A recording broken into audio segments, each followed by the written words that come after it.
Mañana seguimos lo que tú nos dices que bendigamos, y nosotros seguimos bendiciendo.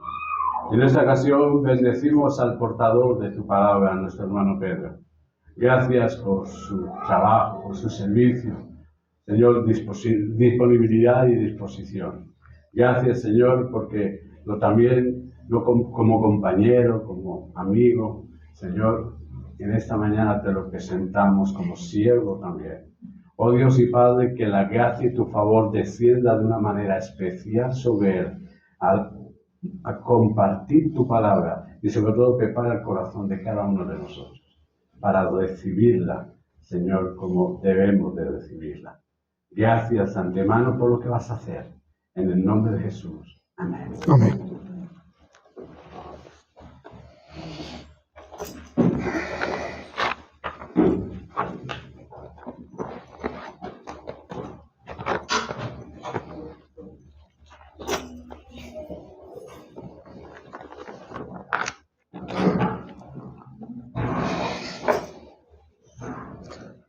Buenos días.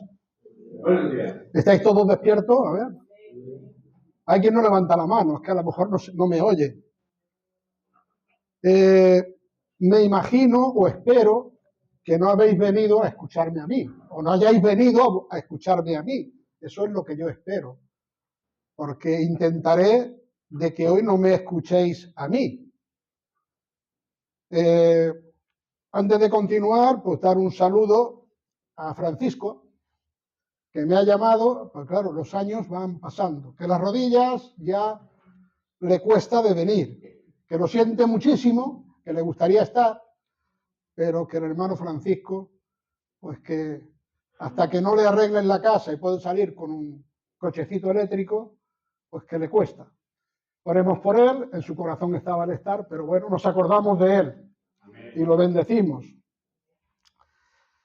Me voy a esforzar en esta mañana de que ustedes, porque como os he dicho, yo espero que no hayáis venido a escucharme a mí, que escuchéis a Jesús, que escuchéis a los apóstoles, que escuchéis la palabra de Dios.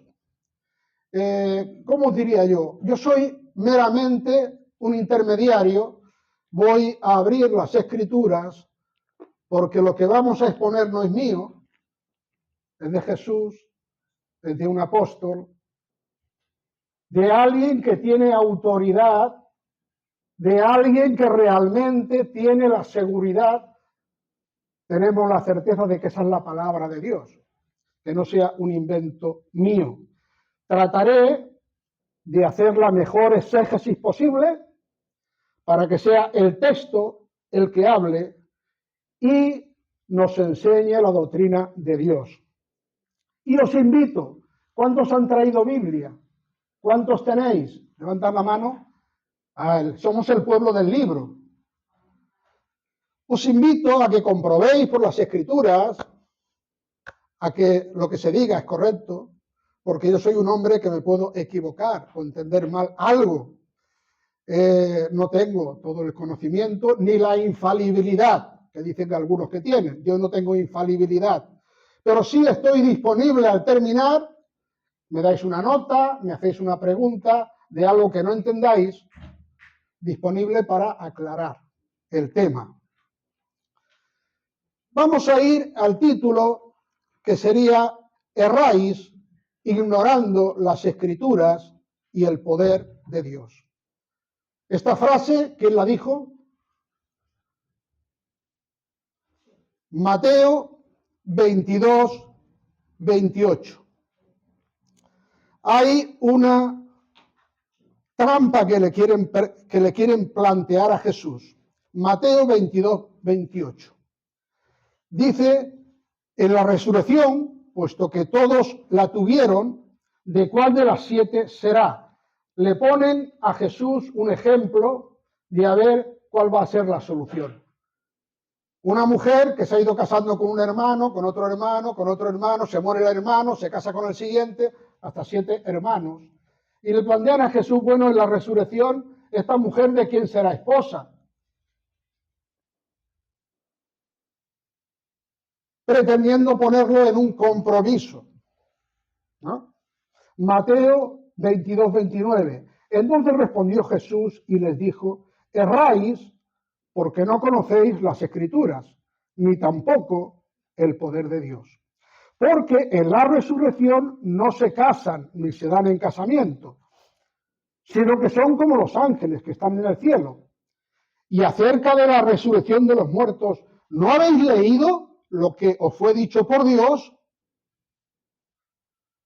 Yo soy el Dios de Abraham, el Dios de Isaac, el Dios de Jacob. Dios no es Dios de muertos, sino de vivos. Al oír esto, la multitud estaban atónitas de su doctrina. Jesús pone en evidencia algunos errores de su tiempo, errores consecuencia de ignorar las Escrituras. Lo que sabemos de Dios es lo que está revelado aquí. No conocemos más. Los hombres podemos añadir, por supuesto, pero lo que tiene garantía es lo que tenemos escrito aquí. Erráis, le dijo a los de su tiempo Jesús. Esto no significa que usted esté errando. Esta es lo que ocurrió en el tiempo de Jesús. ¿Cuál fue la consecuencia de errar, el ignorar las Escrituras? ¿Cuál fue la consecuencia? Crucificaron a Jesús. Su propio pueblo, su propia nación, crucificó al Mesías por error, porque no habían comprendido las Escrituras. Y no es que las Escrituras no lo dijeran. Vinieron unos astrónomos de otras ciudades a adorar al niño porque habían visto la señal. Se informaron dónde había de nacer y al final fueron a adorar a un recién nacido, ofreciéndole oro, incienso y mirra. O sea que no es que no hubiera información, pero el pueblo erró por esto. Mateo 15, 9. Jesús afirma que le rinden un culto vano. Y qué pena estas personas se reúnen, hacen los sacrificios, hacen el culto para Dios, y Jesús va y les dice: el culto que hacéis es vano. Y en vano me rinden culto, Mateo 15, 9, enseñando como doctrina los mandamientos de hombres. Es fácil, ¿eh? Pero Jesús denunció: me estáis rindiendo un culto vano, es decir, un culto que no sirve para nada, para vanagloria, porque a mí no me estáis rindiendo culto. ¿Y por qué? Porque estáis siguiendo doctrinas de hombres, no mi doctrina. Eso le pasó a este pueblo. Mateo 7, 8. Porque dejando los mandamientos de Dios, os aferráis a la tradición de los hombres. Es claro la enseñanza de Jesús. El apóstol Pablo, en Tito 1:14, le habla Pablo al pastor Tito, un ministro que está gobernando, dirigiendo una iglesia. Dice: no atendiendo a fábulas judaicas ni a mandamientos de hombres que se apartan de la verdad. ¿Qué es una fábula? Un cuento para niños, algo inventado, una fábula, algo que yo me imagino, me invento y explico, pero le dice a Tito que la gente no ande en pos de fábulas, ni en pos de mandamientos de hombres, que se apartan de la verdad. Fábulas, ficción, un cuento inventado, algo imaginado, y mandamientos de hombres se estaban dando en la iglesia. Pablo enseña que puede haber críticas sobre el estilo de vida. ¿Nunca os han criticado? Que levante la mano quien no le hayan criticado. ¿A nadie? ¿No te han criticado? Dice aquí Colosenses 2:16. Por tanto, nadie os critique en asuntos de comida, de bebida o en cuanto a días de fiesta luna nueva o sábados, que no os critiquen. Sabéis que a Jesús, por sanar en sábado, se metieron con él. Que a los apóstoles, por arrancar unas espiguitas del campo porque era sábado y tenían hambre, se metieron con ellos. Que nadie os critique en asuntos de comida o bebida o en cuanto a días de fiesta, lunas nuevas o sábados. Todo esto es sombra de lo que ha de venir, pero el cuerpo es de Cristo. A veces las sombras, porque todo el antiguo pacto es la sombra del nuevo pacto, cogemos las sombras y aplicamos las sombras, pero no lo que significa. Dice que nadie os prive. Todo esto es sombra de lo que ha de venir, pero el cuerpo es de Cristo. Somos propiedad de Él. Así que tenemos que ver cómo usamos este cuerpo que es propiedad de Dios. Él mora en mí y soy templo del Espíritu Santo. No significa que puedo tratarlo como me dé la gana. El cuerpo es de Cristo. Ahora, cuidado con estar esclavos o criticados. Colosenses 2:18, que nadie os prive de vuestro premio, haciendo alarde de humildad, de dar culto a los ángeles, metiéndose en lo que no han visto, hinchados de vanidad por su propia mente carnal. Hay quien nos puede juzgar. Y estos cristianos que no hacen esto, que no hacen aquello, o que se comen esto, y nos pueden criticar por la libertad que nos ha dado Cristo. Por ejemplo, a lo mejor para trabajar un sábado y hacer fiesta el domingo. Ahora, siguiendo la mente carnal, muchos pueden malinterpretar lo que hacemos, Colosenses 2:19, pero no unidos a la cabeza, en virtud de quien todo el cuerpo, nutriéndose y uniéndose por las coyunturas y ligamentos, crece con el crecimiento que da Dios. Crecemos no por cumplir una serie de requisitos, sino por nuestra unión con Cristo. Debemos de vivir unidos a la cabeza, somos uno con Él y Él transmite su vida a nosotros para que podamos testificar de Él porque Él mora en nosotros. Unidos con Cristo es que participamos de todo lo que Él es y somos todo lo que Él es, lo que quiere hacer con cada uno de sus miembros. Pero no unidos a la cabeza en virtud de quien todo el cuerpo, nutriéndose y uniéndose por las coyunturas y ligamentos, crece con el crecimiento que da Dios.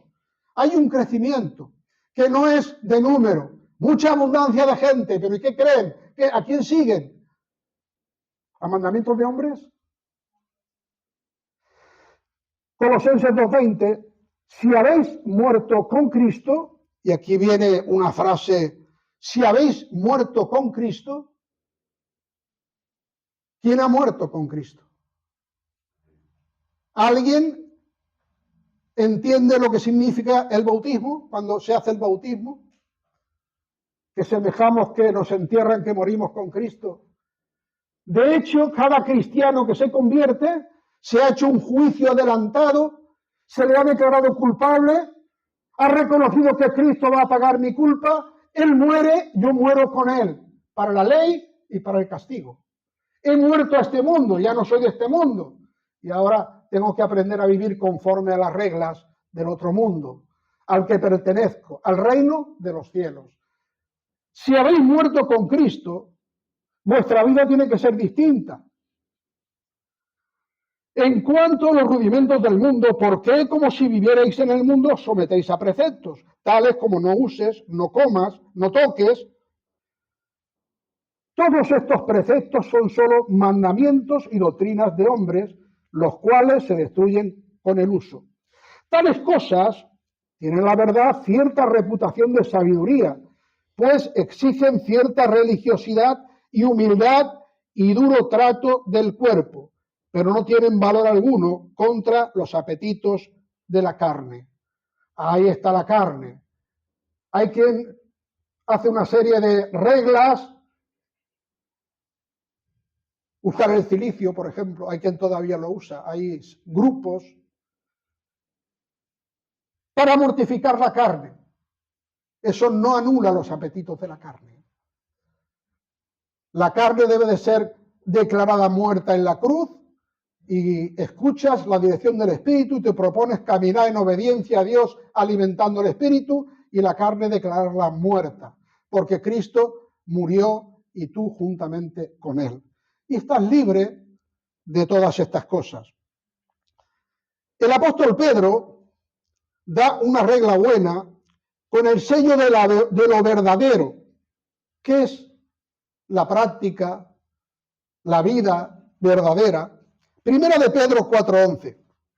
¿Me acompañáis aquí? Dice, si alguno habla,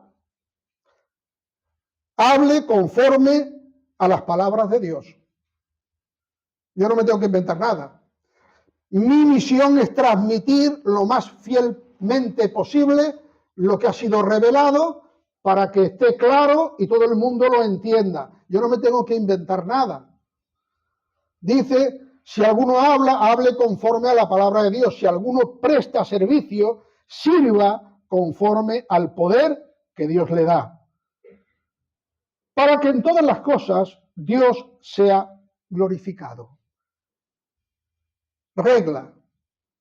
Lo que hacemos es para la gloria de Dios, para que Dios sea glorificado o para que me glorifiquéis a mí. ¿Es para hacerme yo grande o para que veáis el Dios grande que me sostiene? ¿Cuál es mi meta? ¿Soy yo más grande que los demás? Porque es que hay un evangelio que promueve eso, ojo, que llegues a tener palabra creativa.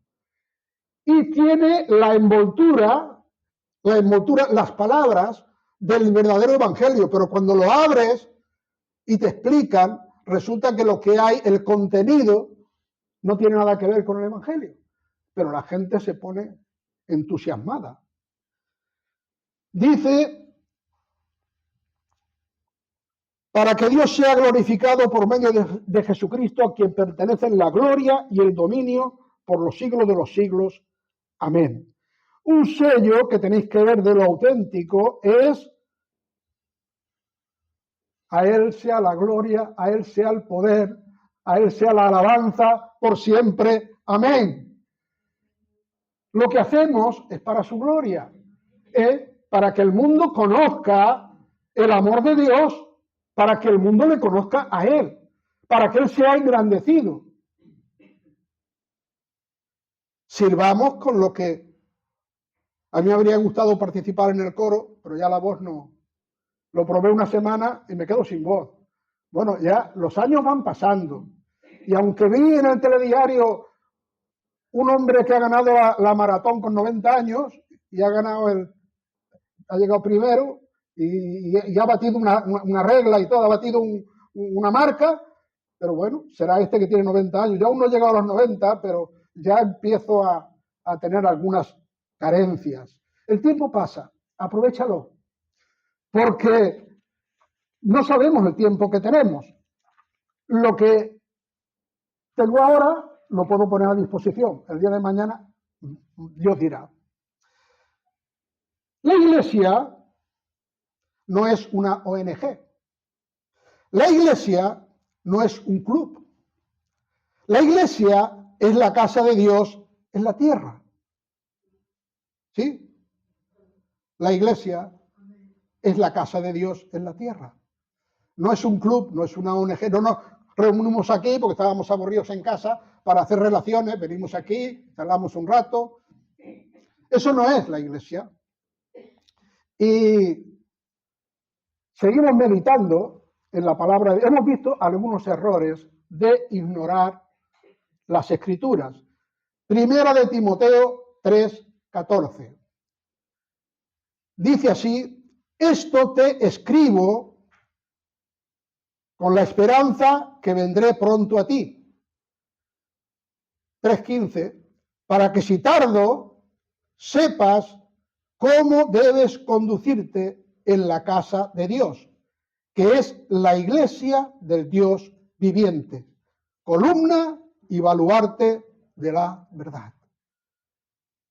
Pablo está pendiente como apóstol ha puesto a su hijo Timoteo al frente de una iglesia, la ha puesto y le escribe una carta porque yo quiero ir a verte pronto, pero por si tardo, quiero que sepas cómo te tienes que conducir, cómo tienes que comportarte en la casa de Dios, la iglesia. La iglesia, casa de Dios, no es este edificio, no son los edificios. La iglesia, casa de Dios, eres tú. Eres tú que llevas el poncho ese que parece de los andinos, un poncho guapísimo, andino, la mar de guapo, que llama la atención. El templo de Dios, la casa de Dios, eres tú. Y cuando nos congregamos, este es el cuerpo de Cristo, esta es la casa de Dios, tenemos que saber cómo nos tenemos que comportar aquí. Y cuando vamos a casa, cómo tenemos que comportarnos como miembros del cuerpo de Cristo. De esa es la finalidad por la que Pablo le escribe a Timoteo su carta. Esta carta, para que sepas cómo tienes que conducirte. Es la iglesia, que es columna y baluarte de la verdad. Estamos representando el reino de los cielos. Es como la embajada del reino de los cielos en la tierra. Y esta es la casa de Dios. Y Él está presente en cada uno de vosotros. Y eso puede hacer un cambio a cómo vive el mundo, ¿no? El apóstol pone el fundamento, los ministros lo aplican a la iglesia. Los pastores, ancianos, obispos, tienen que recibir de los apóstoles la doctrina, porque han sido puestos en esa autoridad por Jesús, y el pastor, el anciano, el maestro es el que aplica la doctrina dada por los apóstoles, la aplica a la iglesia. Ese es el orden que se ve aquí. Primera de Timoteo 1:1. Pablo, apóstol de Jesucristo, por mandato de Dios nuestro Salvador y de Cristo Jesús, nuestra esperanza. Pablo es apóstol. No escuchamos a cualquiera. ¿Apóstol de quién? Esto hay que saber. ¿Apóstol de quién? ¿Quién te envió? Apóstol significa enviado. Puede ser apóstol de un hombre, o apóstol de una iglesia, o apóstol de un grupo, el que sea. Pablo es apóstol de Cristo. Y tenemos que ver qué autoridad es al que estamos escuchando. ¿Qué garantía tenemos de estar escuchando la palabra de Dios? Pero por mandato de Dios nuestro Salvador y de Cristo Jesús nuestra esperanza. No es alguien por ahí, un profeta que no conozco de nada, que viene y dice, tú eres apóstol. Ah, vale. Por mandato de Dios y de Jesucristo. Es el apóstol verdadero. Dice a Timoteo 1:2, hijo en la fe, gracia, misericordia y paz de parte de Dios Padre y de nuestro Señor Jesús nuestro Señor. Veis que en principio todavía no se menciona el Espíritu Santo. La obra es del Padre, del Hijo y del Espíritu Santo. A veces se mencionan los tres, a veces dos, a veces uno. Dice, la dirige a un siervo que está liderando una iglesia que necesita, ese siervo, aprender el fundamento apostólico para que lo pueda aplicar a la iglesia. Eso es lo que hay aquí. Y lo primero que le hace en 1:3, como te rogué cuando partí para Macedonia, quédate en Éfeso para que requieras a algunos que no enseñen doctrinas extrañas. No vale cualquier doctrina. Estaban enseñando doctrinas extrañas en la iglesia. No todos enseñan la verdad y hay una petición de impedir lo falso. Ni presten 1:4 atención a fábulas e interminables genealogías que sirven más a especulaciones que al plan de Dios, que es por la fe. Vuelve a salir de la fábula, genealogías. ¿Por qué surgían esto de las genealogías? En el antiguo pacto era muy importante la genealogía, porque marcaba la línea de transmisión del primogénito, la bendición de Dios sobre, y se iba transmitiendo de padres a hijos sobre el primogénito. Y trazar la genealogía era importantísimo. Yo soy fulanito porque soy de la tribu de Judá y tengo como primogénito esta bendición sobre mi vida. Antes se trazaba. Veis que cuando empiezan los evangelios, lo primero que aparece son las genealogías de María, de José, que acaban demostrando que Jesús es heredero al trono por la línea de David, que es heredero de esa bendición, y lo demuestra, y va siguiendo la genealogía tanto de María como de José, por una vía o por otra vía, acaban que Jesús es heredero rey, descendiente de David, que tenía la promesa de que iba a tener un heredero para gobernar. Entonces, antes las genealogías eran importantísimas. Y el derecho de primogenitura, ya sabemos lo que pasó con Jacob y tal, que vendió, cómo se consiguió el derecho, implicaba la bendición en la herencia y en la transmisión del don de Dios, de la unción de Dios a través de esto. Y era importante. ¿Pero esto en la iglesia importa? A ver, Juan, ¿cuál es tu genealogía? Para que tú certifiques que eres hijo de Dios, que estás aquí, ¿quién eres tú? ¿Tú tienes derecho? En la iglesia la genealogía ya no importa. Somos de cualquier raza, de cualquier pueblo, de cualquier nación. No importa si eres de sangre azul, de sangre verde, si eres de Escandinavia, si eres de Argentina, si eres de la Bonanova. Eso ya no importa.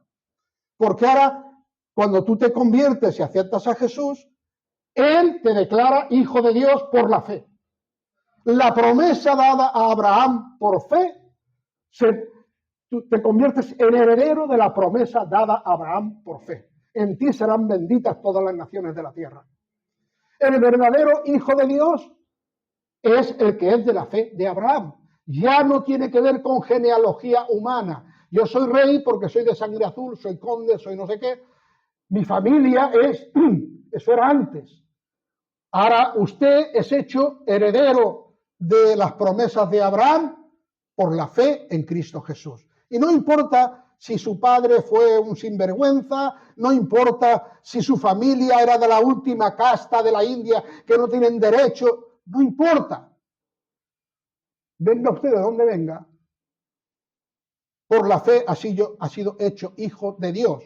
Y no hay que andar con discusiones, pero es que cuando la iglesia se vio penetrada por muchas prácticas del judaísmo que luego a la iglesia le afectaron. Entonces, no nos afecta no nos deben de afectar las fábulas ni las genealogías. Pero el propósito del mandamiento es el amor que procede de un corazón puro, de una buena conciencia y de una fe no fingida. Dejémonos de fábulas, dejémonos de genealogías. El Evangelio lo que produce es una conciencia limpia, un corazón limpio, una fe no fingida y la práctica del amor que surge de un corazón limpio. Eso es lo que produce la enseñanza correcta del Evangelio. Las genealogías servían para discusiones y las fábulas, como no es palabra de Dios, no produce ningún beneficio. Ustedes quieren crecer, es unidos a la cabeza y entendiendo el verdadero Evangelio. Entonces crece usted por el crecimiento que da Dios por estar unidos a la cabeza y vivir conforme al Evangelio de Cristo. Fe no fingida, conciencia limpia, un corazón limpio. La hermana Gloria predicó hace poco sobre una mente limpia, que viene a ser que usted no ande en falsedad, que usted no ande en engaño, que su conciencia no le esté recriminando continuamente, usted es un sinvergüenza, usted está engañando, usted va a la iglesia con doble cara, usted viene aquí y sonríe a todos, pero luego el evangelio verdadero produce vida. Y al final usted se encuentra con el fruto del Espíritu: amor, gozo, paz, paciencia, benignidad, bondad, fe, mansedumbre, dominio propio, que tienen que ver cuando está practicando el verdadero evangelio. Fe genuina, un corazón limpio, ¿sí? Pero cuando a usted le dan un sucedáneo,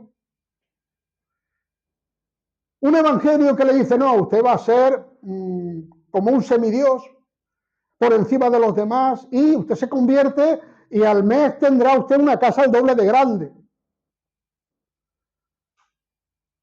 O usted va a prosperar, nunca se va a enfermar. Le empiezan a decir cosas que es un evangelio inventado. El verdadero evangelio le va a llevar a usted a vivir en amor con los demás, no a ser superior que los demás, a dar gloria a Dios y a reconocer y servir a los demás. Dice: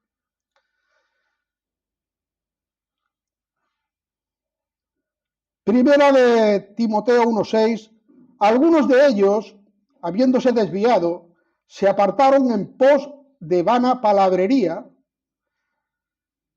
Algunos se desvían y se apartan al seguir lo que no es la palabra de Dios. 1:7, queriendo ser maestros de la ley, sin entender ni lo que hablan ni lo que afirman con tanta seguridad. Estos se consideran maestros a sí mismos, sin entender la ley, pero hablan con toda seguridad como si fuesen maestros.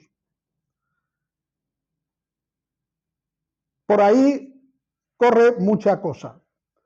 Os invito a escudriñar las Escrituras con paciencia, buscando a Dios en oración, haciendo una buena exégesis, que es sacar la enseñanza del texto, no usando el texto para que diga lo que yo quiero decir como argumento.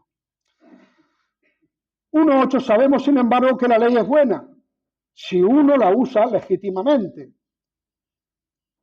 Sabemos usar bien la ley porque hay dos pactos y a veces queremos mezclar o metemos en un sitio, en otro, lo que no es. Y conocemos esto, que la ley no ha sido puesta para el justo, sino para los rebeldes e insubordinados, para los impíos y pecadores, para los irreverentes y profanos, para los parricidas, matricidas, para los homicidas, para los fornicarios, para los homosexuales, para los secuestradores, para los mentirosos, para los perjuros y para cuanto haya contrario a la sana doctrina. Esa sana doctrina está contenida, según el 1:11 de 1 de Timoteo, según el Evangelio de la gloria de Dios bendito que me ha sido encomendado. La ley es para todo el que se opone al Evangelio y evidencia y condena el pecado, pero no te salva, no te restaura. Era una enseñanza de lo que había de venir. Y es triste cuando aún quieras llevar, aunque ahora no hay templo, pero si tuvieras que llevar a un cordero a volverlo a sacrificar, cuando el verdadero cordero ya fue sacrificado, sería no haber entendido qué es lo que ha ocurrido. Jesús vino a salvar a los pecadores y Pablo se pone, por ejemplo, y ahora vamos a ver su testimonio para que veamos cómo él se reconoce a sí mismo y cómo le da la gloria a Dios. Esa es la señal, el buscar que Dios sea glorificado, es la señal de lo correcto, del evangelio correcto, no que yo sea engrandecido. 1:12, doy gracias al que me fortaleció, a Cristo Jesús. Él es el que me ha fortalecido. Nuestro Señor, porque Él me tuvo por fiel al ponerme en el ministerio, a pesar de que antes fui blasfemo y perseguidor e insolente. Sin embargo, recibí misericordia porque siendo ignorante lo hice en incredulidad. Lo primero que Pablo pone ahí por delante es, esto es lo que yo fui, insolente, perseguidor, perseguía a la iglesia para encarcelar a la iglesia. Y uno se pregunta, ¿y cómo es que Dios coge a un hombre que está persiguiendo a los cristianos para meterlos en la cárcel y lo llama y lo pone de apóstol?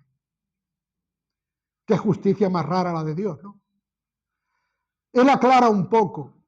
Es que lo que yo hacía, lo hacía por ignorancia. Yo creía que estaba sirviendo a Dios, que estaba quitando de en medio una secta que estaba dañando al judaísmo. Y luchaba contra los cristianos porque, por el mismo motivo que mataron a Jesús. Por ignorar las escrituras, claro. Pero él no lo hacía a conciencia de que hacía lo malo. Él eso lo estaba haciendo creyendo honestamente que estaba sirviendo a Dios. Y se considera luego que era por ignorancia. Y Dios sabe cuando usted hace algo por ignorancia o cuando lo hace sabiendo que está engañando a la gente. Es un baremo distinto para Dios. Dios conoce el corazón. Usted se puede equivocar al enseñar algo creyendo que dice la verdad, creyendo que está sirviendo a Dios, en vano le honra porque está siguiendo un mandamiento de hombre. Pero Dios conoce cuando uno honestamente quiere servirle a Dios, y este es el argumento que Pablo emplea: tuvo de mí misericordia. Yo creía que le estaba sirviendo y estaba matando a los hijos de Dios, pero fui llamado a misericordia porque Dios es bueno. Dice 1:14, pero la gracia de nuestro Señor fue más que abundante con la fe y el amor que hay en Cristo Jesús. En Cristo Jesús hay abundancia ¿de qué? ¿De qué hay abundancia en Cristo Jesús? Con la fe y el amor que hay en Cristo Jesús. En Cristo Jesús, un pecador encuentra el perdón y la gracia y la aceptación de Dios. Fiel es esta palabra y digna de toda aceptación, que Cristo Jesús vino al mundo para salvar a los pecadores, de los cuales yo soy el primero. ¿A quién está dando gloria? Yo he sido salvado porque yo dije la palabra positiva y se cumplió. No. Fiel es esta palabra y digna de toda aceptación, que Cristo Jesús vino al mundo para salvar a los pecadores, de los cuales yo soy el primero. No obstante, por esta razón recibí misericordia, para que Cristo Jesús mostrase en mí, el primero, toda su clemencia, para ejemplo de los que habían de creer en Él para vida eterna. Yo soy el ejemplo. ¿Habéis visto que yo, perseguidor de los cristianos, he sido llamado a misericordia y puesto por apóstol, siendo un pecador? Para que comprendáis cuál es la misericordia de Dios. A eso vino Jesús al mundo, a llamar a los pecadores al arrepentimiento, a salvar al que estaba condenado, no a desecharlo, no a decir tú eres un miserable pecador, apártate al otro extremo del mundo. Vino a amar al pecador y a salvarlo. A eso vino. Y yo soy el ejemplo. ¿Eres tú el ejemplo de eso? No me salvó porque yo era buenecito, era a los pies de Gamaliel, yo conocía muy bien la ley, estaba muy instruido, hebreo de hebreos, en cuanto a la ley fariseo. Dice, eso es basura. Todas mis obras, mis méritos, son basura a los ojos de Dios. Me salvó por su misericordia, porque me amó. No tenía mérito ninguno. Por tanto, al Rey de los siglos, al inmortal, invisible y único Dios, sea la honra, la gloria por los siglos de los siglos. Amén. ¿A quién glorifica Él con su testimonio? A Dios. La consecuencia de lo expuesto es que toda la honra y la gloria es para Dios por siempre. El sello del auténtico de Dios, el fin es darle la gloria a Dios. 1:18. Este mandamiento te encargo, hijo Timoteo, conforme a las profecías que antes se hicieron acerca de ti, para que milites por ellas la buena milicia. Se le pide a Timoteo. Él ha tenido un llamamiento ministerial y ha habido profecías del Consejo de Ancianos para dedicarse al servicio de Dios.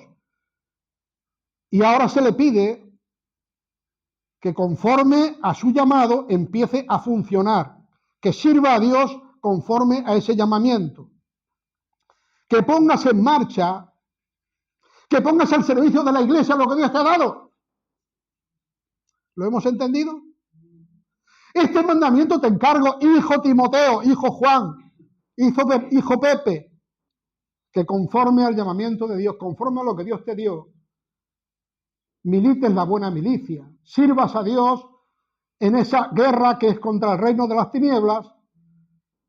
Pon al servicio de Dios lo que Dios te ha dado. Te ha dado algo para algo, ¿no? Dice,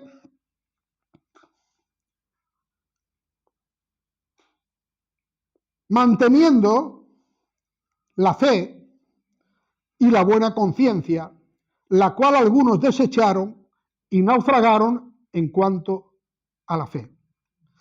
Una de las cosas que debes de hacer es tener cuidado de ti mismo, de mantener la fe y la buena conciencia para no naufragar. Buena conciencia, tu conciencia que tienes aquí en la parte espiritual, cuando en tu corazón haces algo, decides algo que no es correcto, tu conciencia, en razón al conocimiento que tienes de Dios, te llama la atención. Dices, lo que has hecho no está muy claro, ¿eh?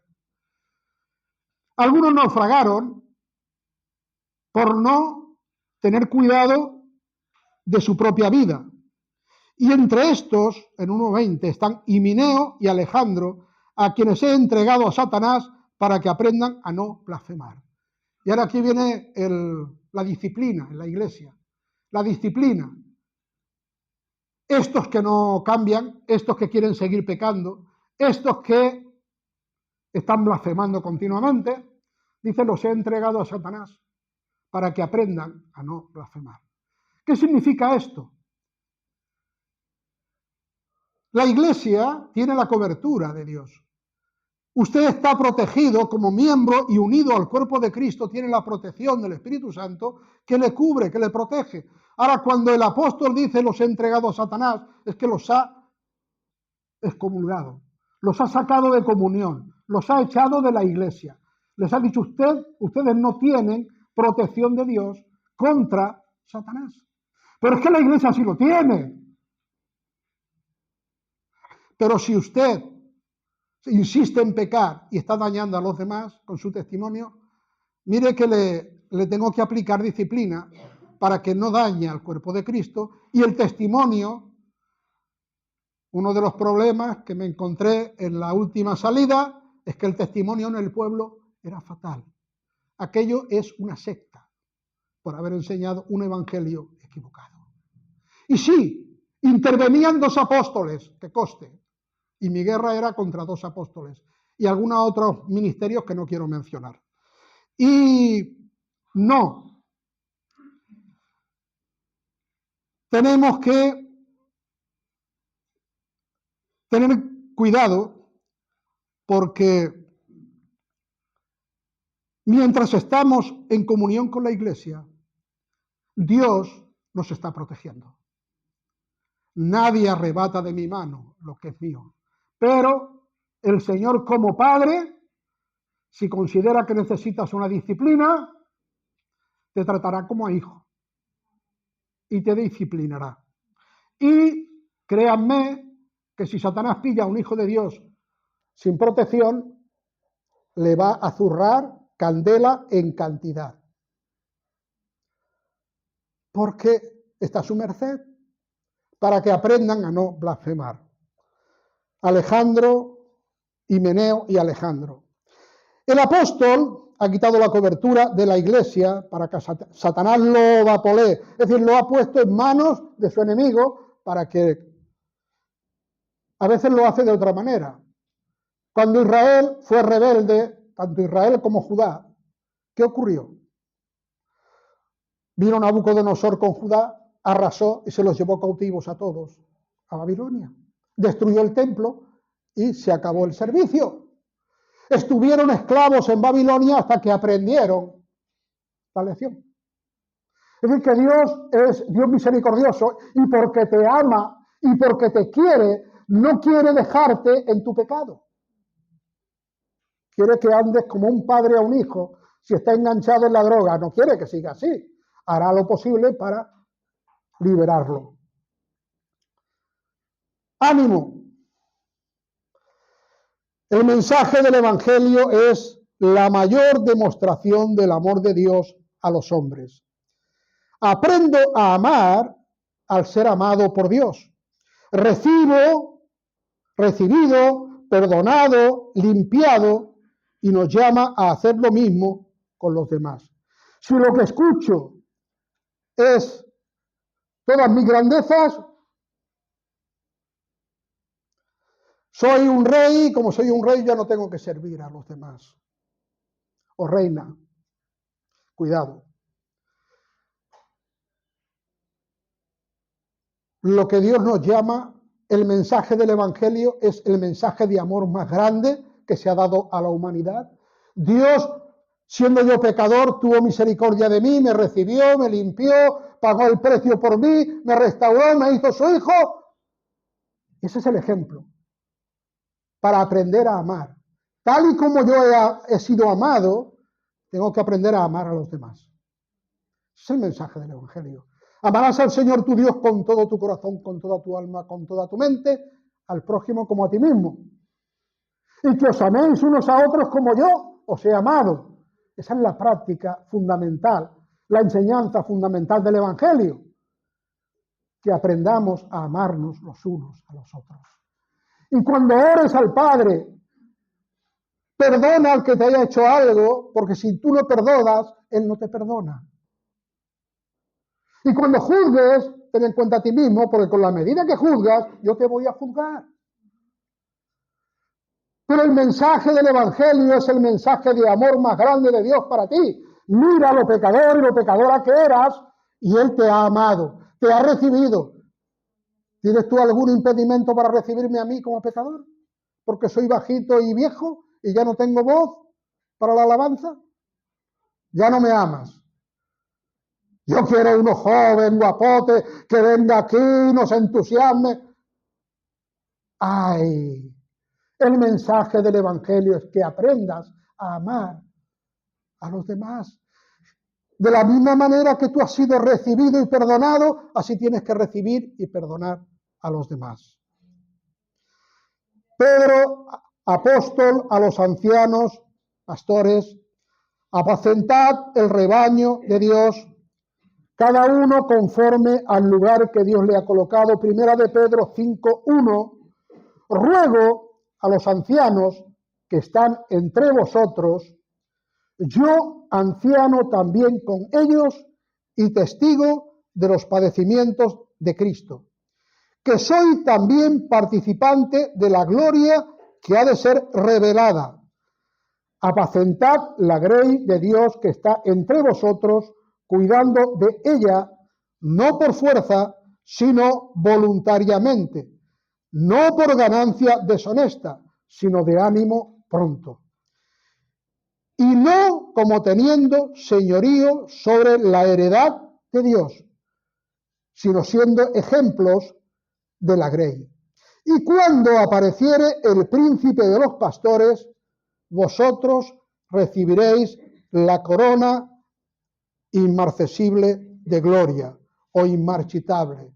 No una corona de laurel que se seca y se marchita, sino una corona imperecedera que no se marchita. Un día de estos aparecerá el pastor de pastores. Un día de esto aparecerá el rey de reyes. Un día de esto vendrá aquel al que tú has estado diciendo, te amo, te adoro, te alabo, quiero que vengas. Un día de esto vendrá. Un día de esto vendrá y traerá su corona, traerá su premio. Que no será ya una casita más grande, ni que tenga un jet privado, no. Ser hecho a la imagen de Cristo para gobernar con Él.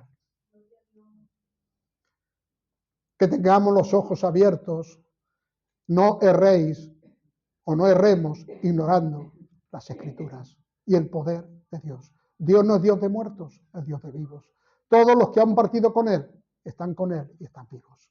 Y nos lo vamos a encontrar. Ahora, eso sí, aprovecha para casarte aquí, porque allí no tendrás mujer. Ya no habrá problema con si tengo el niño o no tengo niño. Se acabó. Nos ponemos de pie.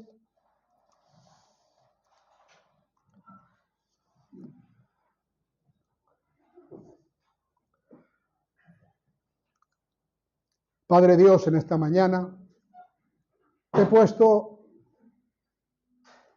lo que entendía de tu palabra, pedirte que abras el entendimiento, que nos ilumines para que podamos entender realmente tu mensaje, practiquemos tu evangelio verdadero que trae vida y que realmente transforma el corazón de la gente, que realmente esa unión con nuestra cabeza que es Cristo sea comprobada en cada uno a fin de que podamos crecer por medio de recibir de ti tu crecimiento.